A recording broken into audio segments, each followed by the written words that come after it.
This is the same exact situation that military officers get put into. Military officers in the SEAL teams, in the Marine Corps, in the Army, in the Navy, you're a kid that comes out of college, you have zero experience, and you get put in charge of a department on a ship, or you get put in charge of a platoon. And all of a sudden, you're a guy with zero experience, and you got a platoon chief that's been in for 16 years. That's the way it works. And so I've had to have this conversation over and over again. And what we're gonna do is, number one, we're not gonna act like we know everything. Even if you do know more, even if you have things more figured out than these guys, if you go in there and act like it, guess what they're gonna do? They're gonna reject you. Who is this young whippersnapper, young buck, thinks he knows everything. He doesn't know about this, he doesn't know about that. They'll sabotage you to make you look bad. But if you go in there and you're humble, I'm not talking about being a pushover. I'm not talking about being weak, but I'm gonna lean towards being humble. I'm gonna lean towards listening to what they have to say. I'm gonna lean towards saying, hey, you know, I've never handled a case like this before. Do you have any perspective you can help me out with this? Instead of, hey, this case is mine, let me show you how it's gonna be. That right there, you're taking a relationship in a negative direction. We wanna build a team, and we wanna get their respect. How do we get their respect? We actually get respect, as crazy as it sounds. We get respect by being humble. So if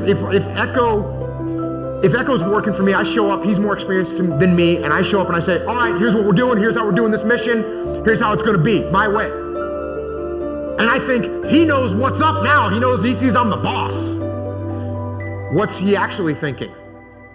Who's this idiot that's had the job for 3 days, and he thinks he's gonna tell me what to do?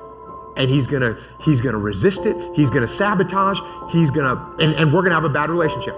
But if I come in and say, hey, Echo, really great to meet you. I'm just checking in here. I was checking out your record.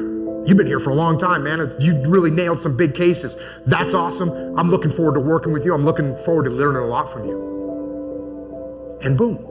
What's his attitude towards me now? Hey, this kid's pretty humble. Again, I'm not coming in saying, I don't know anything. Can you please, show me the way, oh master? No, I'm not talking about that. But just a nice, respectful, humble way of treating people. Study, show up earlier than they do, know the nomenclature that you're supposed to know, ask good questions, listen to the feedback. And here, I've talked about this on the podcast. If he comes up with a plan, and I think I have a better plan, but he's got a plan that's pretty solid, whose plan am I gonna pick? I'm gonna pick his plan. I'm not gonna force my plan down his throat. It makes our relationship go backwards. It makes him think that he needs to compete with me. I don't want him to come, hey, Echo, this is your plan. You come up with it. You make it happen.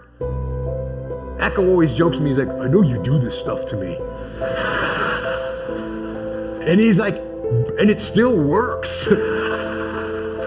And I do, I do. It's like, hey, if he can come up with a plan, I would rather we execute his plan, because then he cares more about it.